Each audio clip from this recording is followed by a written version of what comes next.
వాళ్ళకి ఫోన్ చేసి మీరు రీషెడ్యూల్ ఇప్పించుకోండి అక్కడి నుంచి ఫ్లైట్ అన్నాడు. వాళ్ళు ఎట్లా ఏంది ఈరోజు వెళ్దామా లేదంటే ఇంటికి వెళ్ళి వెళ్దామా అనేసి చాలా థాట్స్ వచ్చినాయి. 10 ఫ్లైట్స్ నుండి అయితే రిప్లై ఉండదు, సో క్యాన్సిల్ చేసుకోవాల్సి వస్తుంది అలాగా. వాడు సింగపూర్ ఎయిర్లైన్స్ బుక్ చేశాడు, అమౌంట్ కట్ అయింది, బట్ టికెట్ బుక్ వాడికి 1,65,000 పడింది. ఎన్నో స్ట్రగుల్స్ పడతా ఎడదాకా వచ్చాము. ఇక్కడ ఎన్ని స్ట్రగుల్స్ పడాలో చూడాలి ఇంకా. అదే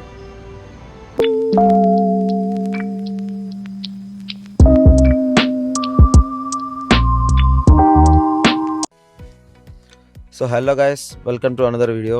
సో మొత్తానికి డే అయితే వచ్చేసింది అనమాట. ఈరోజే మన ఫ్లైట్ నైట్ 10:30కి. సో మేము మార్నింగ్ 10:30, 11కి స్టార్ట్ అవుదాం అనుకున్నాం, ఎందుకంటే 12 నుంచి 1:30 దాకా రావకాలం ఉందంట.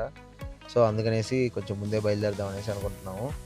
అండ్ ఇప్పుడైతే మేము ఫ్రెష్ అయిపోయి గుడికి అయితే వచ్చేసాం. ఫస్ట్ వెంకటేశ్వర స్వామి గుడికి. అక్కడ నుంచి టెంకాయ కొట్టుకుని దండం పెట్టుకుని వెళ్దాం అనేసి. సో మీరు పూర్తిగా వీడియోలోకి వెళ్ళే ముందు మన ఛానల్ అయితే ఖచ్చితంగా సబ్స్క్రైబ్ చేయండి అండ్ వీడియోని లైక్ చేసి మీ ఫ్రెండ్స్ అందరికీ షేర్ చేయండి. సో గుడి నుంచి రాగానే అయితే మా చెల్లి నాకు రాఖీ అయితే కట్టిందనమాట. తొందరలో రాఖీ పండుగ ఉంది కదా అనేసి ముందే కట్టేసింది. సో ఇంకా రాఖీ కట్టింది. నేను గిఫ్ట్ తీసిచ్చాను, ఒక వాచ్ అయితే తీసుకున్నాను క్యాషియోలో. సో ఆ గిఫ్ట్ ఇవ్వగానే ఇంట్లో వాళ్ళ దగ్గర ఆశీర్వాదం అయితే తీసుకున్నాను. మా అమ్మ వాళ్ళు బాగా ఏడ్చారు. నాకు ఏడుపు వచ్చింది, కానీ మనం అయితే ఏం చేయలేం కదా, అది ఇప్పుడు ఇంకొంటుంది ఖచ్చితంగా, అంత దూరం వెళ్తున్నాం కాబట్టి. సో ఇంకా మా తాతల దగ్గర కూడా ఆశీర్వాదం అయితే తీసుకునేసాను. ఇంకా మా మామయ్య దగ్గర కూడా ఆశీర్వాదం తీసుకున్నాను అనమాట. సో ఇంకా టైం అయితే అయిపోతుంది, మళ్ళీ రావుకాలం వచ్చేస్తుందేమో అనేసి మేమైతే ఇంకా లగేజ్ అంతా కింద పెట్టేసి కార్లోకి సర్దేశాం అనమాట.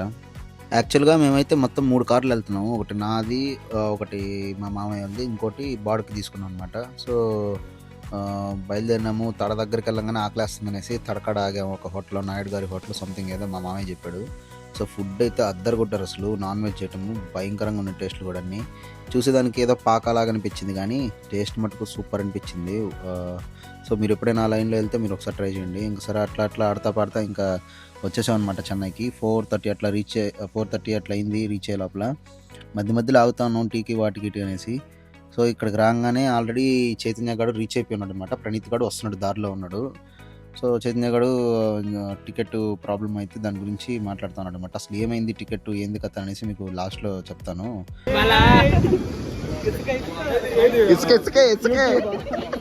ఇసుకే అందరూ ఇసుకే. టికెట్ బాయ్ వాడిని మెయిల్ పెట్టిన ఫస్ట్ వాడిని మెయిల్ చేస్తున్నానా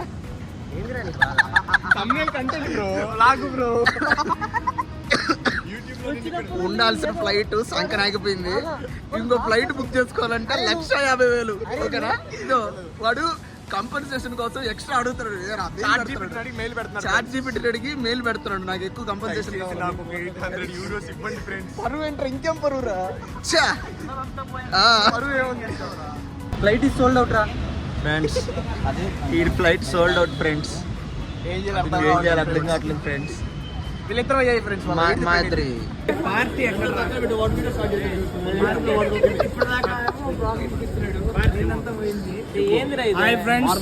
నెంబర్ 1 బ్లూ షర్ట్ గై కొంచెం బ్లాక్ లో హైలైట్ చేయి, కొంచెం మునండి. వీడిని ఫ్రేమ్ నిండా నింపేస్తా. వీడిని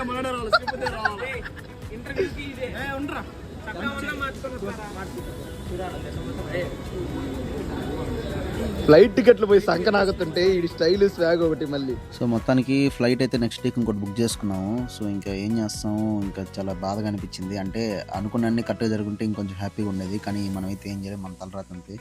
సో ఇంకా అట్లా మా చెల్లి అయితే కొన్ని గిఫ్ట్స్ ఇచ్చింది అనమాట. ఒక సెంటు, ఒక వాచ్, అవన్నీ ఇచ్చింది. మా డాడీ ఒక చైన్ ఇచ్చాడు.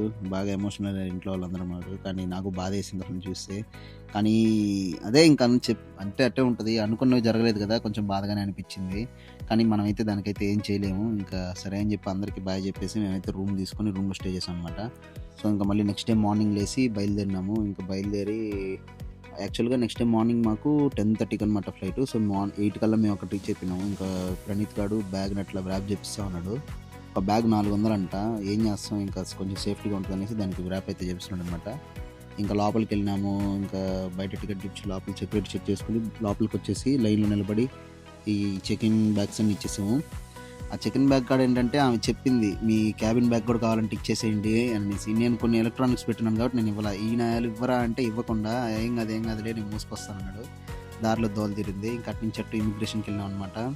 అక్కడ వీడియో తీసేదానికి మనకి అలో ఉండదు, అందుకని తీయలేదు. కానీ ఇమిగ్రేషన్ ఏమైంది ఇదంతా ఇంకో సపరేట్ వీడియో అయితే చేస్తాను. So stay tune for that.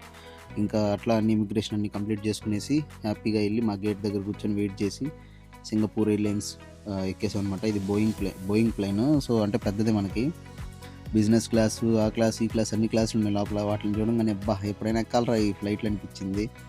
So ఇంకా అట్లా వెళ్ళి మా సీట్లో మేము కూర్చున్నాం అనమాట. Made it back on the other aircraft. Please give us your attention as we bring you through this important safety briefing and on a journey through Singapore.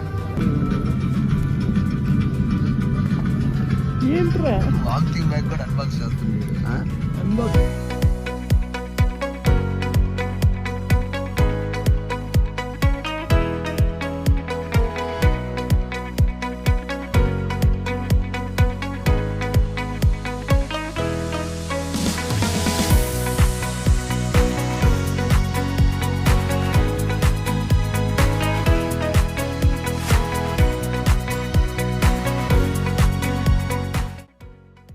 So అలా సింగపూర్లో అయితే ల్యాండ్ అయిపోయాయి అనమాట. సో మొత్తం 4 hours జర్నీ అయితే చేసాము. మంచిగా నిద్రపోయినాము ముందు రోజు నైట్ చక్కగా నిద్రలేక. సో మనకి సింగపూర్లో టోటల్ 5.5 hours 6 hours లేఓవర్ అయితే ఉంది. సో మనకు కొంతమంది మన ఇండియన్స్ కూడా కనిపించారనమాట ఫ్లైట్లో, పరిచయం అయినారు. సో అట్లా వాళ్ళతో టైం పాస్ చేసి మళ్ళీ నైట్ 11:30కి అయితే మేము నెక్స్ట్ ఫ్లైట్ ఎక్కామన్నమాట. ఇది వచ్చి మనకి ఫ్రాంక్ఫర్ట్లో 2 hours అయితే ఆగుతుంది. మంచిగా మీల్స్ అవి పెట్టారు, అంతా బాగుంది టేస్ట్ కూడా. కానీ మన స్టైల్లో లేకపోవడం కొంచెం బాధాకరంగా అనిపించింది. సో అలా వాళ్ళు ఇచ్చిన ఫుడ్ తినే ఫుల్గా నిద్రపోయాను. మార్నింగ్ లేచి కిటికీలో చూడంగానే అసలు వ్యూ మట్టుకు అద్భుతంగా ఉంది, మేఘాల పాల సముద్రం లాగా అనిపించింది అనమాట. సో అలా నెక్స్ట్ ఫ్రాంక్ఫర్ట్లో 2 hours డిలే అనమాట, ఐ మీన్ లేఓవరు. మనకంటే ఫ్లైట్ ఏం చేంజ్ అవ్వలేదు, అదే ఫ్లైట్. కాకపోతే మళ్ళీ ఫ్యూయల్ నింపి ఇంకా ఫుడ్ అంతా పెట్టి అట్లా చేస్తారనమాట. సంథింగ్ ఏదో టెక్నికల్ లేఓవర్ అని చెప్పారు వాళ్ళు అడిగితే. సో అట్లా నెక్స్ట్ ఫ్లైట్ మళ్ళీ 2 hours తర్వాత అయితే ఎక్కినాము. ఇంకా నెక్స్ట్ మన డెస్టినేషన్ డైరెక్ట్ న్యూయార్క్ అనమాట. సో జర్మనీ కూడా బాగానే ఉంది, సిటీ పైకి వెళ్ళి చూస్తూ ఉంటే కొంచెం బాగానే అనిపించే వ్యూస్ కూడా. నెక్స్ట్ మనం అట్లా నిద్రపోయి మళ్ళీ లేసే టైంకి న్యూయార్క్ అయితే వచ్చేసింది. 12 గంటలు అట్లా గడిచిపోయిందో అర్థం కాలేదు. ఇమిగ్రేషన్ టెన్షన్ అయితే ఫుల్గా ఉంది. వాట్ బ్రోస్, ఇమిగ్రేషన్ అయిపోయిందా సక్సెస్ఫుల్? ఎవరికి? అవునా? ఓకే ఓకే, ఇవన్నీ ఇంటికి వెళ్ళి రికార్డ్ చేసుకుందాలే కానీ. అరే ఉండరా, నువ్వు వేసుకుని నేను కూడా కొన్నాను రా. సరే అరే అది కాదులేరా, ఇంకో రంగం రాదు. మొత్తానికి ఎంటర్డ్ ఈడి ఫోన్లో మాట్లాడతాను. భయ ఎట్రా అన్న ఫోన్ చేస్తున్నాడు, రావట్లేదు సిగ్నల్. సో అలా మేము పికప్ మాట్లాడుకున్న అన్న వాళ్ళు అయితే వచ్చారనమాట. సో 2 కార్లు వచ్చారు, అంటే 3 ఉన్నాం కదా, వాళ్ళు మళ్ళీ లగేజ్ ఉంది అందుకని సరిపోదనేసి ఒక కార్లో 2 కార్లు వచ్చాం. ఒక కార్లో ఫుల్గా లగేజ్ నింపేసాము. ఒక దాంట్లో ఒకరు కూర్చున్నాము. ఒకటే ట్రాఫిక్ అసలు మామూలుగా లేదు. 1.5 గంట ప్రయాణం మేము 2.5 గంట సేపు చేసాం అనమాట. సో అట్లా మేము రెంట్ తీసుకుని ఇంటికి కూడా వచ్చేసాం అనమాట. వచ్చేసి ఇంకా లగేజ్లన్నీ ఇంటికి పైకి ఎత్తుకొని వెళ్ళి పెట్టాం అనమాట. 2nd floor అపార్ట్మెంట్ ఇది. సో ఇల్లు అయితే బాగానే ఉంది. సో దాని బ్లాగ్ కూడా మళ్ళీ పెడతాను నేను. So stay tune for that.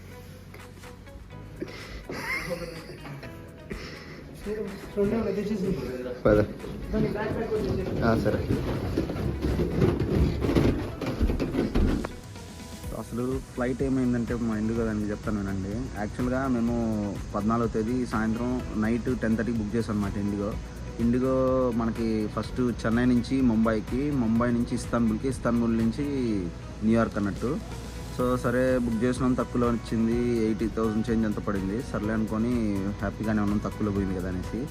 ఇంకా ఎయిర్పోర్ట్కి రీచ్ అవుతున్నాం. దగ్గరలో ఉన్న ఒక 5 to 6 kilometers దూరంలో ఉన్నాం అనగా ఫోన్ వచ్చింది ఇండిగో నుంచి. సార్ ఇట్లా మీ ఇండిగో ఫ్లైట్ ముంబై నుంచి ఇస్తాన్బుల్కి డిలే అయిపోతుంది అని అన్నాడు. సార్ ఎంత అవుతుందంటే 1.5 గంట డిలే అన్నాడు. సర్లే ఏం కావాలి, మాకు ఇస్తాన్బుల్లో 3 hours లేఓవర్ ఉంది, వీ కెన్ మేనేజ్ అని అన్నాను. లేదు సార్, మీరు ఖచ్చితంగా డెఫినెట్లీ మిస్ అయిపోతారు. సో మేమంతా క్యాన్సిల్ చేసుకోవాలి, మీరు లేదనుకుంటే ఇస్తాన్బుల్లో టర్కిష్ ఎయిర్లైన్స్ అనమాట, ఇస్తాన్బుల్ నుంచి వాళ్ళకి ఫోన్ చేసి మీరు రీషెడ్యూల్ చేయించుకోండి అక్కడ నుంచి ఫ్లైట్ అని అన్నాడు. వాళ్ళకి ఫోన్ చేసి సరే అని చెప్పి ఇంత దూరం వచ్చినాం కదా అని చెప్పి వెళ్ళిపోయినాం. ఫస్ట్ ఎయిర్పోర్ట్కి అయితే వెళ్ళిపోయి అక్కడ కలిసి అక్కడ మాట్లాడదాం, ఇండిగో ఉంటుంది కదా అక్కడ ఆఫీసర్ అనేసి వెళ్తే వాళ్ళు సేమ్ ఇదే చెప్పారు. కాల్లో ఏదైతే చెప్పారో ఇదే చెప్పారనమాట. మాకేం అర్థం కాలేదు. సరే అని చెప్పి టర్కిష్ ఎయిర్లైన్స్కి ఫోన్ చేసినాం, వాళ్ళు రెస్పాన్స్ లేదు. మెయిల్ పెట్టినాం, రెస్పాన్స్ లేదు. మేము అరౌండ్ 4:30 అట్లా రీచ్ అయిపోయినాము. ఏం చేయాలో అర్థం కాల. ఇంకా అటు ఇటు తిరిగి అసలు ఎట్లా ఏంది, ఈరోజు వెళ్దామా లేదంటే ఇంటికి వెళ్దామా అనేసి చాలా థాట్స్ వచ్చినాయి. అందులో మేము ముగ్గురికి ఒక్కొక్కరికి ఒక 15-20 మంది వచ్చారనమాట, బంధువులు ఫ్రెండ్స్ అంతా 50-60 మంది అయిపోయినారు అక్కడ గుంపుగా. సరే ఇంకా అటు ఇటు కన్ఫ్యూజన్ టర్ని వీడి సరే ఇంకా నెక్స్ట్ ఫ్లైట్ ఏదైనా ఉంటే చూద్దాము ఆ రోజు నైట్కే, లేదంటే నెక్స్ట్ మార్నింగ్ కన్నా ఏదైనా ఉంటే చూద్దాము అని అనుకుని సర్చ్ చేస్తా ఉంటే మాకు ఇంకా బెస్ట్గా ఒక రూంతా కొంచెం తక్కువలో సింగపూర్ ఎయిర్లైన్స్ చూసామన్నమాట. సరే ముగ్గురం బుక్ చేసుకుందాము అని అనుకుంటే వీడియో తీస్తున్నావా? ఉందా చెప్పురా దాన్ని. సింగపూర్ కాడ ఎయిర్లైన్స్ చూసామని చెప్పి. అరే ఆ స్టోరీ వద్దురా, మరి దారుణమైనా మన వాళ్ళకి తెలియాలి కదా. సింగపూర్ ఎయిర్లైన్స్ ఏంది, మన ఇద్దరం బుక్ చేసుకున్నాం అదేనా? ముగ్గురం బుక్ చేసాం, వాడికి అవ్వలేదు. యాక్చువల్గా ముగ్గురం బుక్ చేసాం సింగపూర్ ఎయిర్లైన్స్, Yeah. బట్ వాడికి అమౌంట్ కట్ అయింది, మాతో వచ్చే అదృష్టం లేదు ఆడికి. మా ఇద్దరికి అదృష్టం కుదిరింది. సో మేమిద్దరం వెళ్ళాము. వాడిది ఏమైందో చెప్పు. వాడు సింగపూర్ ఎయిర్లైన్స్ బుక్ చేశాడు, అమౌంట్ కట్ అయింది, బట్ టికెట్ బుక్ అవ్వలేదు. ఏమంటే ఫ్లైట్ ఫుల్ అయిపోయిందనమాట వచ్చిందనమాట మెసేజ్. ఇంకా సరే రిఫండ్ వేస్తా ఉన్నారు. ఇంకా మాకేం చేయాలి అర్థం కాల. ముగ్గురం ఉందాం అనుకుంటే లాస్ట్ అక్కడ అంటే దాన్ని ఏమంటారా సపరేట్ అయిపోయినాము. సపరేట్ అయిపోయి ఇంకా ఇద్దరు ఒకరిగా చేరినాము. ఇంట్లో వాళ్ళందరూ బాధపడుతున్నారు, ఏంట్రా ఇప్పుడు ఇలా జరిగింది ఏంటి అని అన్నట్టుగా వాళ్ళ ఫీలింగ్ ఇదైపోయింది అనమాట. తర్వాత ఇంకేముంది, వాడు బుక్ చేసుకున్నాడు ఎక్కడి నుంచి అంటే బెంగళూరు నుంచి. నెక్స్ట్ డే మార్నింగ్, అదే 15th మార్నింగ్ 10:30కి అయితే బుక్ చేశాడు అనమాట. అది ఎతిహాడ్లో బుక్ చేసుకున్నాడు. వాడికి 1,65,000 పడింది. నీకెంత పడింది రా టికెట్? 1,37,000. నాకు 1,32,000. వీళ్ళు ముగ్గురితో పోలిస్తే నాకే తక్కువ వచ్చింది. కూపన్స్ అవన్నీ వాడానమాట. అవునరా, మా తెలివి ఉంది వాడినాము. మీరేం చేశారు? ఫ్రెండ్ అనుకున్నాను రా. పోరా సరే కానీ మనోడు టాపిక్ కంటిన్యూ చేయి, డైవర్ట్ చేయకు. సో అట్లా వాడు ఇంకా ఎతిహాడ్ మాకంటే 2 hours ముందే ల్యాండ్ అవుతాడు. సర్లే ఏముంది, అక్కడికి వెళ్ళిన తర్వాత ఒకటే రూమ్, ఒకటే కాలేజ్, ఒకటే క్లాస్ కదా అనేసి ఏముంది అని చెప్పి ఇంకా సైలెంట్ అయిపోయినాము. సో అలా ఇంకా మేము ఏం చేస్తాం, మన చేతులు ఏం లేదు. దేవుడు ఎలా రాసి పెట్టుంటే అలా జరగాలి. ఎన్నో స్ట్రగుల్స్ పడతా ఎడదాకా వచ్చాము. ఇక్కడ ఎన్ని స్ట్రగుల్స్ పడాలో చూడాలి ఇంకా. అది ఇది మొత్తానికి అయితే మా ఫ్లైట్ జర్నీ ఎక్స్పీరియన్స్. సో మీరు కూడా ఎప్పుడైనా చూస్ చేసుకోండి, కనెక్టింగ్ ఫ్లైట్స్ అయితే ఎక్కువ పెట్టుకోకండి. Because some times certain flights నుండి అయితే రిప్లై ఉండదు. సో క్యాన్సిల్ చేసుకోవాల్సి వస్తుంది. అలాగా కలిసి వద్దాం అనుకున్న వాళ్ళం అలా డివైడ్ అవ్వాల్సి వచ్చింది. అయిపోయింది ఎలాగో. ఓకే, మొత్తానికి అయితే ఇది ఇంతవరకు చూసారంటే లైక్ చేయండి, మీ ఫ్రెండ్స్కి షేర్ చేయండి, సబ్స్క్రైబ్ చేసుకోండి. This is Chaitanya signing off. రే, ఇది నా ఛానల్ రా. Okay guys, this is Balaji signing of.